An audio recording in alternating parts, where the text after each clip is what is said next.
Shalom Bracha. I think that it's really important for us to realize and observe deeply into what that goes on in our days. And I'm not talking politically or current events. Of course, that's based on what that goes on, because in the present time, the Maker is giving his lesson, is showing his will, and preparing us for the next, for the future. So definitely we should come out of the current events, from the present time, from the holy experiences that we're visualizing and being part of. But especially I'm talking about the deep and maybe mysterious side of our reality. In the mouths of people it's called Kabbalah, but only to the ones who knows secret, not to the ones who are programmed to learn books of Kabbalah. If a person is learning just Kabbalah from books, and for him Kabbalah is a certain kind of mythology or theory or huge pack of knowledge, it's as if he is still stuck in that realm of written Torah, not crossing through the gates of holiness and purity towards the oral Torah. Means that he has a perfect physical structure in front of him, a vehicle, a body, but he does not have a soul to it. It's like to have a very, very, very developed and progressed and high in technology computer that is empty, not charged, not connected to electricity. Therefore, you can hold papers with it. Like that's the maximum you can do with it. You can use it as a tray. It's a laptop. Okay. Dead laptop is like you have a tray. It's like you have a piece of wood, plastic, metal. It's nothing. Not nothing, but nothing compared to if it would have been connected to power.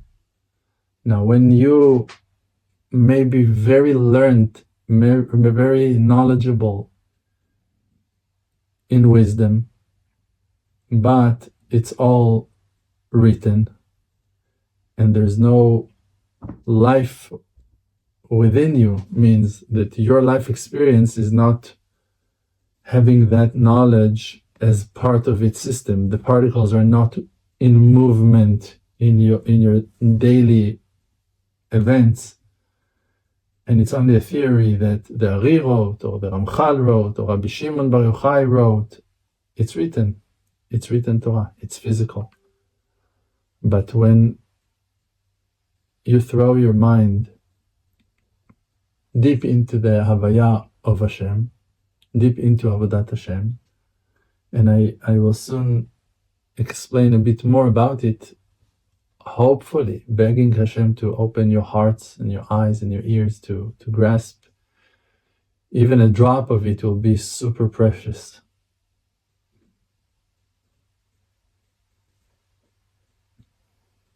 But really to live the Torah that we're learning, really to make it part of your life and not part of your daily routine. Words can be so elastic and so limiting in the same time. You know why? I'll explain to you. Because they are limited in their to the sides. In their shapes, they're limited. But their depth is endless. There's no end to how deep you can go inside each letter. They may be limited because they're expressing a certain amount of knowledge that is divided. that is measured, that's the letter Gimel, that's the letter Bet, that's the letter Aleph. Okay, each of them has a shape and a numeral value and weight and sound, and like, okay, yeah, it has its structure and it's limited, agreed. But not to its depth, not to its soul, not to its spirituality. That's why when you read a text and it's the words, it's the ink on the paper, then it's limited to the text. So you can be very knowledgeable. Okay, so you're going to be a professor in Harvard for Judaism. It doesn't make you a scholar. It doesn't make you a righteous. It doesn't make you a divine spirit. It doesn't make you even understand what you read. There is a text, for an example, in the Zohar Kadosh that is explaining in details that there is no atonement, no tshuva for a person who had pgam habrit, that wasted his seed for no reason, like spilled his seed. Rabbi Nachman of Breslev is coming and telling you, no one understands that page of Zohar Kadosh.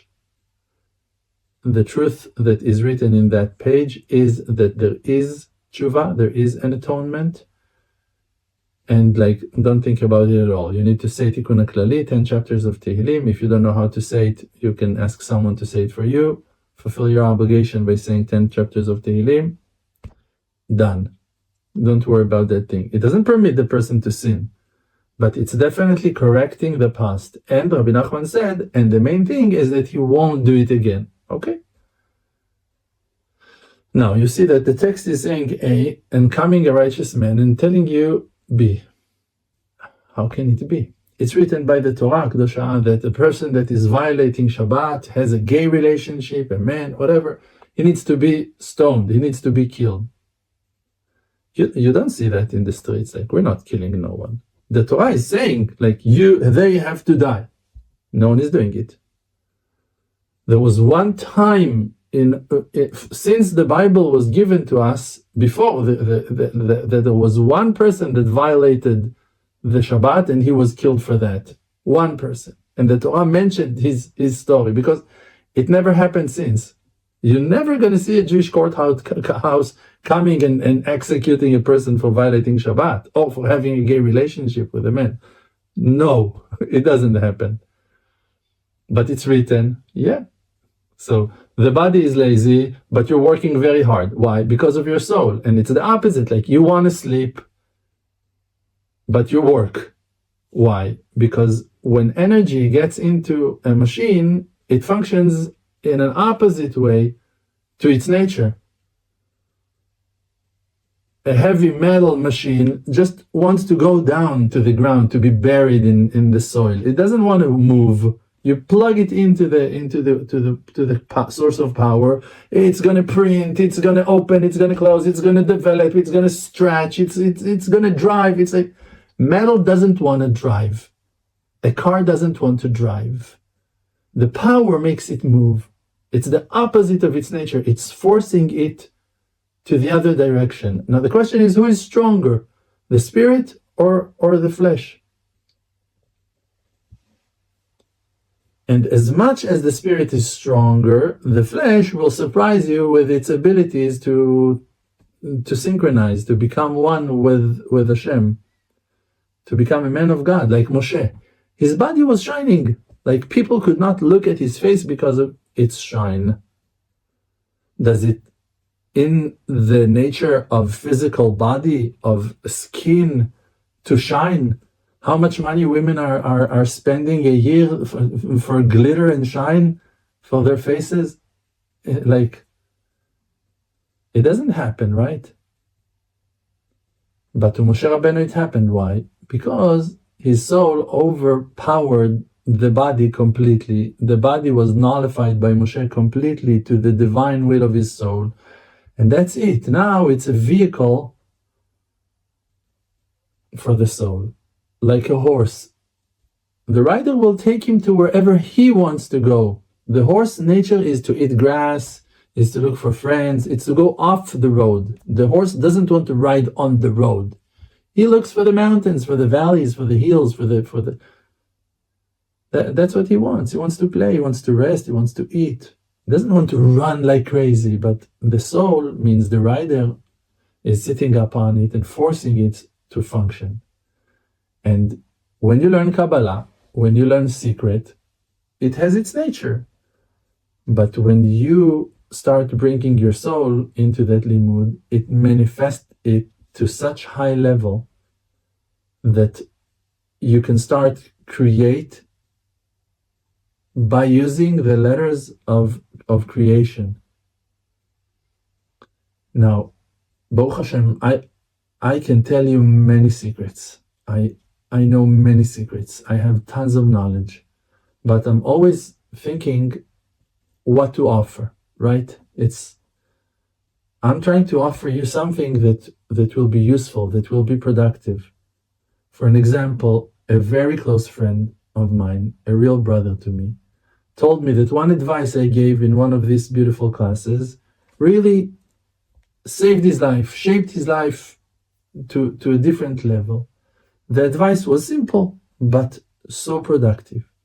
I said in the class that when you're in trouble, when your mind is troubled, and you don't know what to do with your situation, instead of suffering from it and just draining your powers into the problem, take that subject, take that pain, and make a prayer out of it.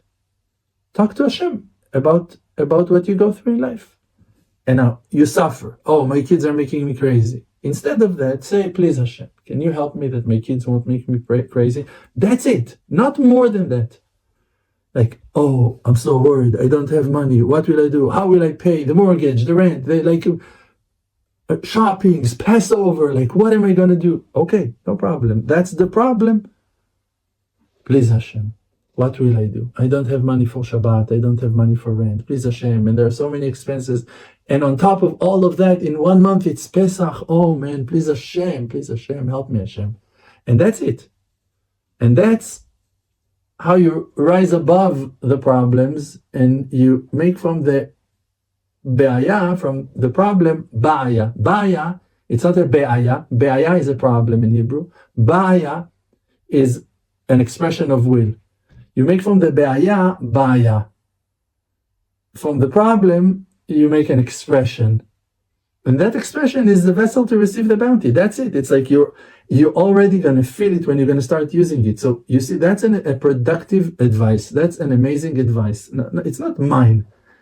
When I'm here to offer, I'm looking for useful, practical, powerful advice that will straight your path to success, that will make your life easy, for you to go on a smooth road. That's what I desire. That's what I'm here for. I'm not here to, okay, guys, today we're going to learn from the book. I can read for hours. It's not my thing.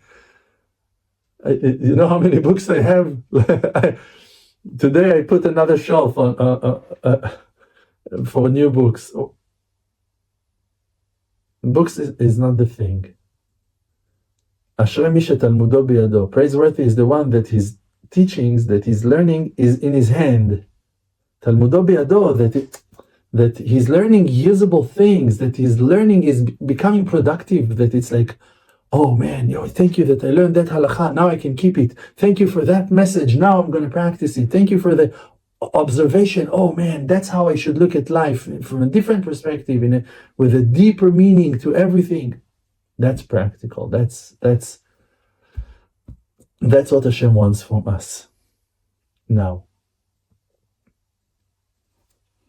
after praising myself for knowing many secrets, the idea was to tell you at least one. So I will. But one that is useful, one that is sweet. Now,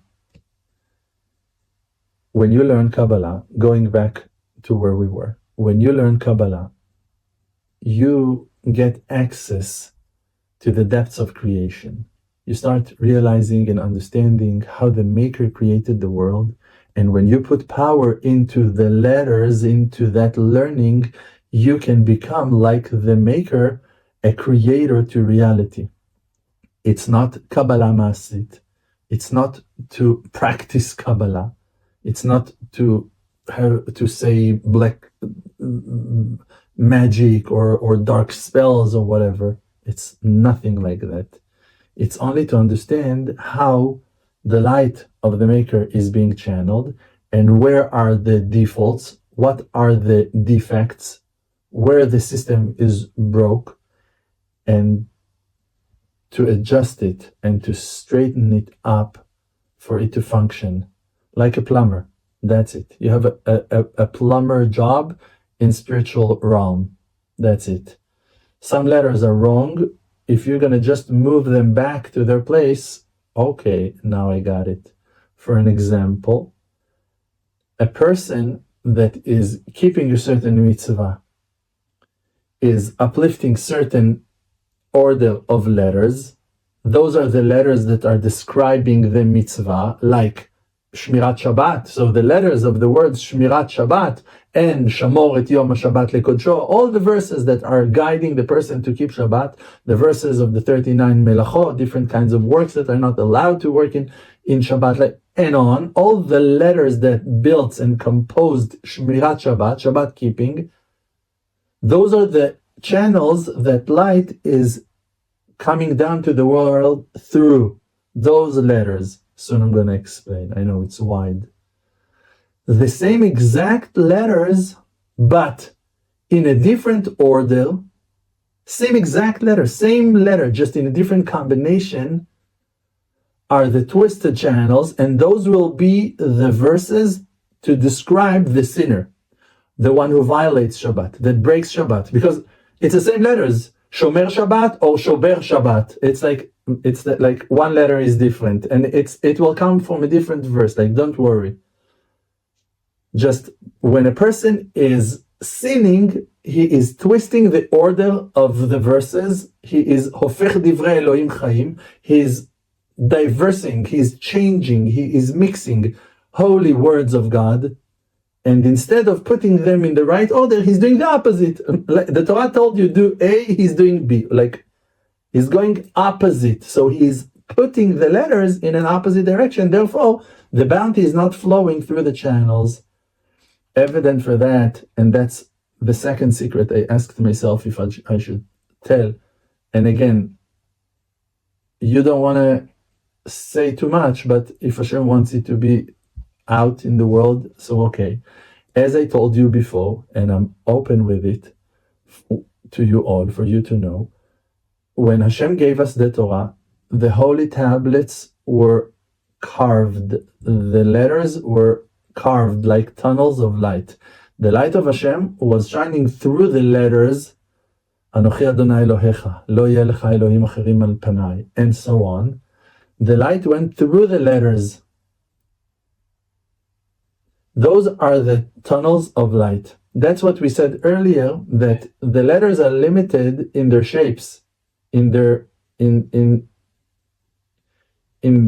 nature, but not in their depth. You can go deep into the letters in a deep observation and to swim forever. There are oceans of knowledge in each letter. Each letter is a river that is being pulled from the spring. It's endless amount of knowledge, of wisdom. So when the letters are set correctly, in the right order, means that the person is not sinning, then the light of Hashem that passed through the tablets, through the letters, onto us, is floating, is moving towards us.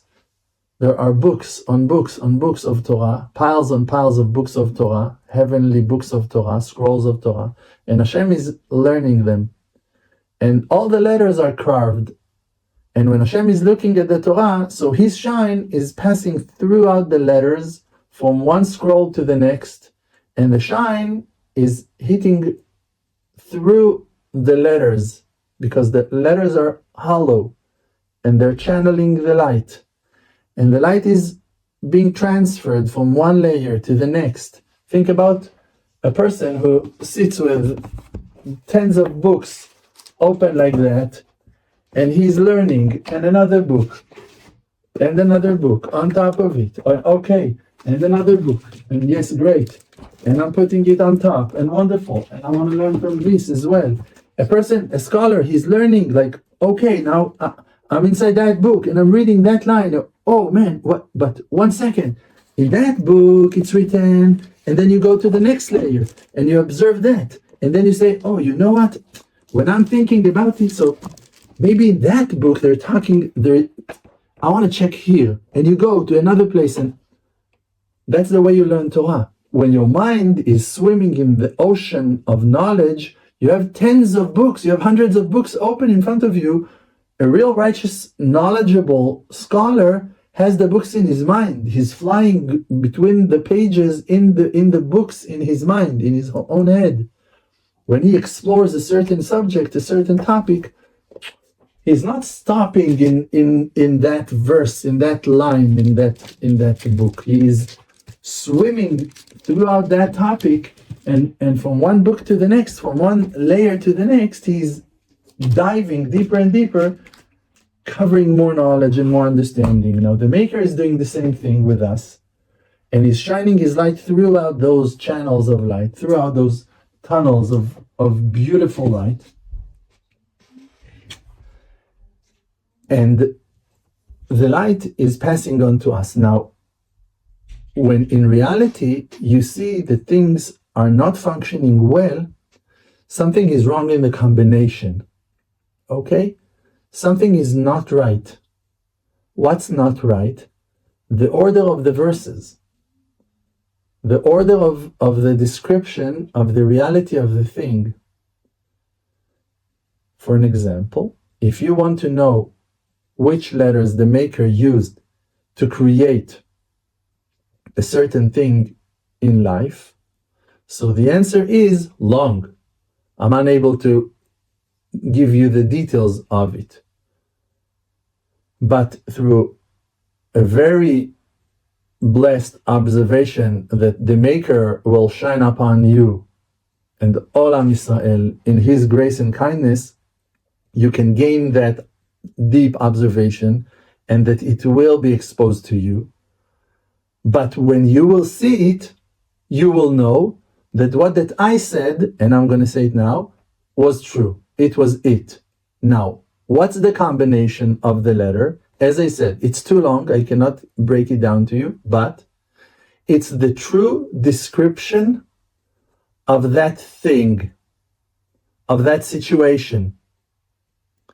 The detailed explanation to the end of it, like all what you can truthfully say about that thing, what it made of, what it became, what it created, what created it, how it was formed to be that it's not something else, whatever, all its angles, all its depths, all its true description, all its true nature, with no lie, that true description is the combination in order of the letters that the Maker put into that thing and it became. Now, when someone is lying about a thing, he's blocking the light of Hashem. So if, let's say, there was something happened between two people, and now you're going to go and ask one of them, what happened? What happened between you two? And he will lie. By doing so, he's preventing you from being able to heal the situation, to help him out, because he's blocking your eyes from seeing the truth. If he will be honest, and he will open his heart and will tell you, I don't know, I was a bit confused, I came, it was very early in the morning, I was not awake yet, I was in a rush, and I forgot to close the door, whatever, he will be honest. By expressing the truth, you, the listener, will see what happened. You will understand. You will have an understanding about what happened. You will come with the right conclusion. You will be able easily, if he will be honest, to tell him, you know what, I think that if you'll call him, the other guy, and you will tell him that it was early, exactly what you told me, he will understand.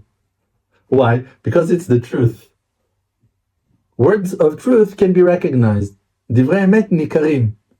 But if he's starting plastering and lying, and No, he was upset. I don't know what happened to him. He came angry on the morning. I just like, so what? I forgot, but I didn't mean to do no harm. Like, all those are nonsense. Like, all those are like avoiding the point, avoiding the truth. So he is causing complications. Now, to heal the situation, you need to untie all the nonsense that he's talking, and it most likely no one's gonna do it. So it's stuck. It's a stuck situation, and it can't be healed. A true mikubal, a true person that knows Kabbalah, can see the lie because of the combination of the words. It doesn't make sense. Like, no one is like, no, that situation wouldn't happen that way. It's like that you see that someone broke a metal piece, and you ask your kid, like, who did it? I don't know. Like, oh, out of the blue, a metal piece is broke. Like, okay. Like, for him, I don't understand why you don't believe me. You're always blaming me. Like, a metal piece does not break on its own, by itself. Like, come on.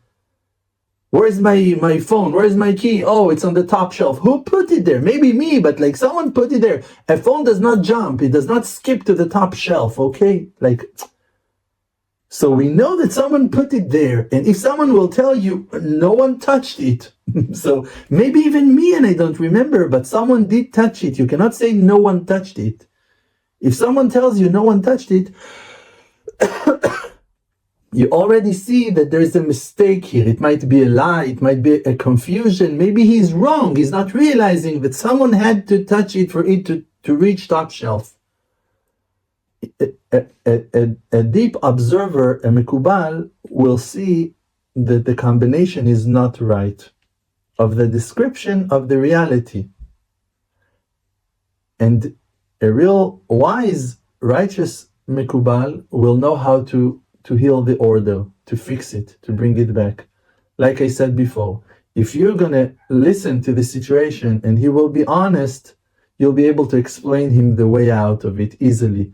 But even if he is lying, there is a way for you to recognize the lie and to start fixing all the combinations. Now, things are not always between people. Okay, some of our struggles are between us to ourselves. It's like, yeah, I messed up this morning. Yeah, I failed in the afternoon. Yeah, I dropped something at lunch. Whatever. Something happened between me to myself. My suffering was caused by a situation that I need to solve on my own, not something that I need to talk with someone else about it and that he won't lie. I need to find the code. I need to find the way to heal the situation. So the way to do it is to write it to yourself, first of all, or to talk with yourself about it, like in Hitbodedut, but like really to go into details with the honest conversation, to really wrap it, really to surround it, really to touch as much as you can about what you went through, and to be as open as you can, totally honest, really to touch the core of the problem, like really to rise up the sparks, and then you will understand davar mitoch davar, a thing out of a thing. But in Hebrew, like I told you a million times, the depth of the words are meaningful. Davar mitoch davar, a thing out of a thing, is not only a thing, it's also, davar is like a dibur. It's, you will understand a word out of a word. A thing out of a thing, a word out of a word. What do I mean? If you will listen to your own hitbodedut, if you will listen to your own prayer, you will hear where you were honest and where you were not so straight, where you were avoiding responsibility. You very fast, if you're honest and truthful, you will see that there are some areas that you rather not to touch, that are too painful, that you avoid, that you maybe even choose anger instead of confrontation with embarrassments and feelings of weakness and fears that are as well a reason or a way for you to avoid certain uncomfortable feelings and memories and trauma. And if a person is like really truthful, he will peel one layer after the next, and and he will talk, as I said before, on the problems. Let's say that you work somewhere and you find yourself slacking. You found yourself not being serious, not so honest about certain things in work. You yourself, the person. Now, you don't want to sin, you don't want to do, I'm not talking about like stealing or whatever, just like really not so serious, not cleaning so well, not working so hard, not coming at time, like whatever, like lazy. Now, if your boss will ask you, what are you doing? Why didn't you? Well, whatever. You might find yourself trying to avoid the truth. Oh, I didn't notice. I tried to clean it. I'm not sure how did it happen. Whatever. It's not the truth. The truth is, yes, I'm sorry. I was wrong. I'm taking full responsibility on it. That's the simple truth about it. But let's say that you're unable to do that. You're afraid to lose your job. You're afraid of the confrontation. You don't want to be shouted. Okay, now you take that problem you have and talk about it with Hashem. So, because that you cannot talk to Hashem all the time while working, whatever, so you dedicate time for Hitbodedut. And in that 1 hour Hitbodedut, you talk to Hashem about everything you went through. And you go deep into the situations and you tell Hashem, you know, Hashem, today I was confronted by my boss and he told me this and that and I was avoiding the truth and he told me. And I tried to run away from it. I didn't want it to be ashamed. I didn't want it to get shouted. I was afraid to lose my job. Okay, no problem. Let's touch those problems. Let's go deeper. From one speech, you will understand the next. I was afraid of the confrontation. You know, Hashem, I'm afraid of many kinds of confrontation. It's not the only time in my life. It's not the only area that I'm avoiding confrontations. Actually, when I'm thinking about it, I was avoiding confrontations since confrontations were created. Like I'm not a man of war, of fights. Actually, you know what? Maybe I am a man of war, but I'm afraid. But I'm not afraid of everyone, Hashem. You know, there are certain figures in my life that I was very scared of, but others, oh man, I didn't know what fear was about at all. In front of them, I was actually very brave. So am I brave or am I a coward? Can I define myself as a coward because I was afraid of my dad? Or like, okay, what? For one conversation, you will understand the next, but only if you aim straight. Your arrow will cross the distance. You will find your channel back to Hashem. You're going to fix the letters back into their spot, and you will see the light. Okay, so then you climb up the tunnel, up the pipe, and there is darkness here. What's the darkness? I see. A new combination of letter, a new confession, a new request, a new honest speech is bringing the pipes to synchronize, to flow. And then you go up the hill. And you can rise up to Hashem. Now that's what I'm almost crying thinking about that. Why? And I'll tell you what, and I'll tell you why. First of all, what? Even though I really want to say the why first. But what? The loss of closeness to Hashem. You can be so close to Hashem and like, please trust me. Let me tell you something. I know why you're here. You're here because of me. Now, it's not because of my greatness. You're here because that I am honest and you're honest too. And that's why you're here. If I wouldn't be honest, you wouldn't be here. If I was a faker, you wouldn't watch my classes. So because that I'm honest, you're here. Now, it means that you're honest as well. It means, but that's where I'm asking you. Please trust me on that. I'm begging you. Listen to those honest words. If you would know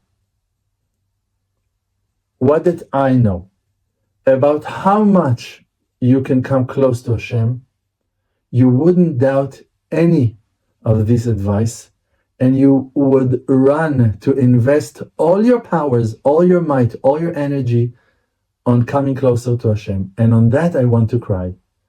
Because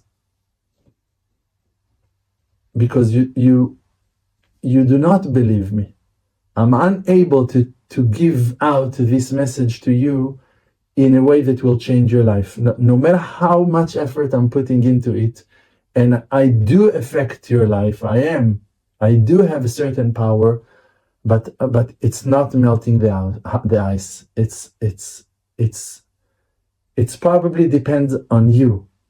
Now, because that I know what I can really offer you, and I know what you can gain, and I got it. I felt it. I saw it. I know how to get there. I can be there in a second. I'm there. Now I'm there to offer it to you. If like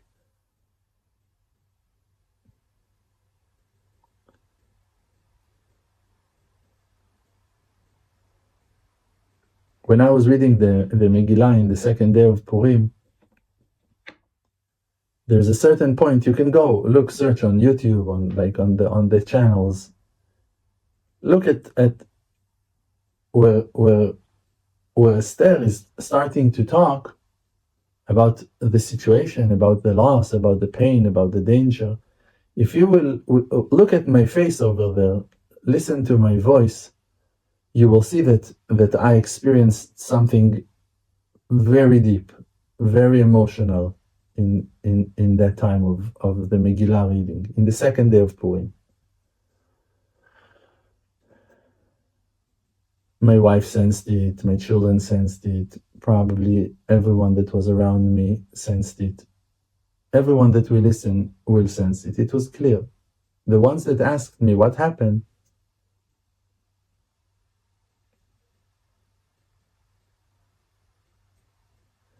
the gain of coming close to Hashem is so huge that to lose it must not be an option. To lose $1,000 should not be a problem. To lose a house should not be a problem. But to lose Hashem, to lose dvikut, attachment to Hashem, to lose infinity for a moment, and most likely that moment will be a moment of shame. It will be a moment of stupidity. It will be a very idiotic moment. It will be a moment that is based on fear, on stress, on anger, on something foolish. To lose Hashem for nothing or for silly, flat, shallow lusts, it's such a loss. It's like how to what to compare it to? Trillions of dollars. It's not. It's like the opportunity to revive the whole world. Like, that's how much you lose. You lose your ability to give life to all creation, to become part of life that revives creation. It's to lose life. It's literally to lose what life is about. Air is free, right? If I'll tell you, hey man, I got 50 containers full of air, let's make a business. You're gonna start laughing. Am I talking about the metal, about the containers? Like what am I talking about? Like, Rav, what do you want to do with the containers? Okay, empty containers? No, air. I'm talking about the air. Stupid, right? Now, but the question is, how much you would pay for one shot of pure air if you don't have one? When you're choking underwater and now something is preventing you from pulling your head out. And now they start showing you numbers, like how much are you giving? 100 will you give? 1,000 you're giving? 10,000 are you giving? Of course. If they're going to keep you under the water, you're going to give the house, You're going to give your save, you're going to give everything. In the end, you're going to give your left arm for a breath of air, for one shot of air. And it's going to be so crazy that if in the end they will let you breathe, you'll be so grateful to your enemies. Like your enemies can become your best friends by giving you air supply. The ones who put you under the water, you will take your head out of the water after 3 minutes or 2.5 or 1 minute, depends on your power. And you're going to be so grateful that you will sign any contract for life for those people for taking you out of the water and actually for not taking you back into the water. So air is priceless and does not worth a penny. That's the Torah. That's the Torah. That it's potion for life, and people do not care about it at all. And it's your whole life. It's life itself. It's life itself. It's the sweetness in the food, in the fruits. It's the color in the rainbows, in all creations. It's the good smell. It's the perfumes. It's the potions. It's the cures. It's the view. It's the particles. It's the sparks. It's the feelings. It's everything. It's life itself and beyond. It's the essence of life. It's the connection to the Maker. Now, to lose that, I feel horrible thinking about it. For me to have something to offer someone with such life, and to feel the fear of him not taking it, it terrifies me.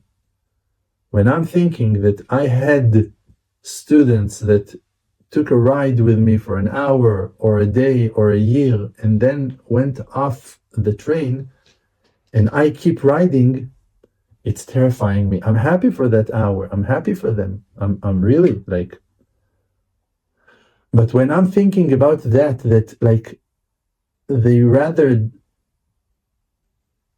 me to stop pushing them to obligate more and more, because that's the only thing I'm doing. I'm helping people to obligate themselves to Hashem. I'm not tying people to Hashem. I'm helping people to tie themselves to Hashem. I'm allowing people to learn on their own. I'm not teaching. I'm accessing teaching. I'm allowing people to learn. I'm offering people to observe. I'm telling my students to think and to feel and to count on their own senses. I'm just opening doors.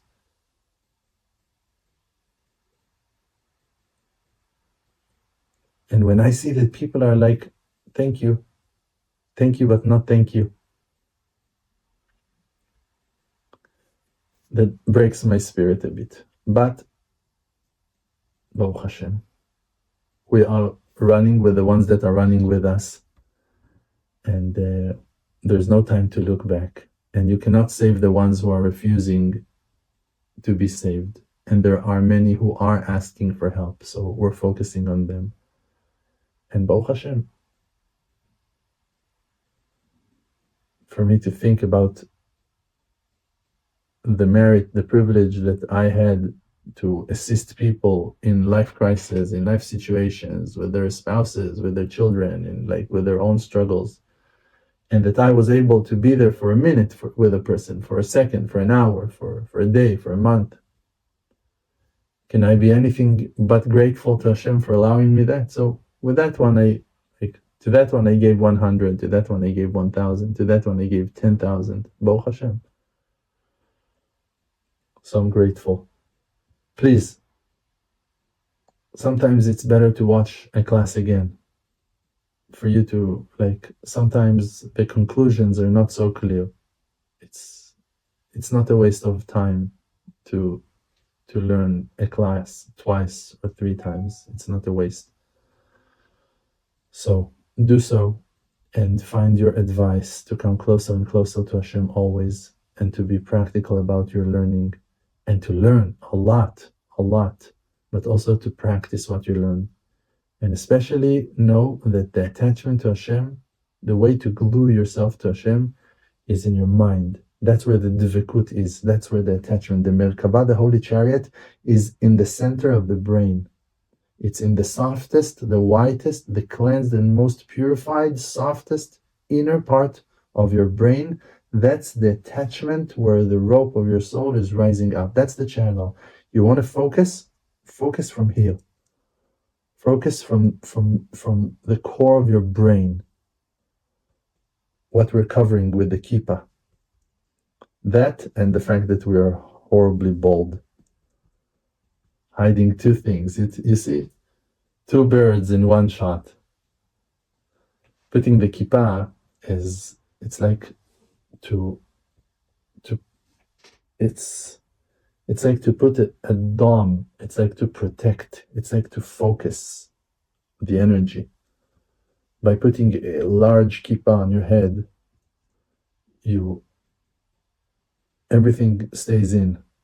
Your brain is inside. It's focusing. It's a very spiritual thing.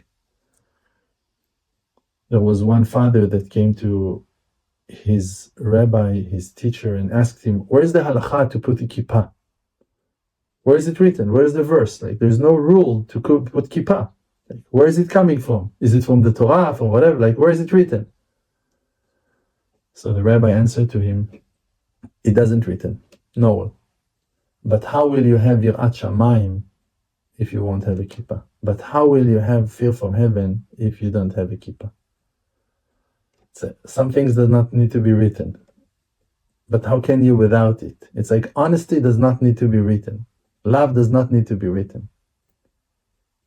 You don't need to be obligated to be an honest person, If you're not an honest person, there's nothing to talk about. Okay, thank you, sweet ones. Thank you trillions of times. Thank you so much.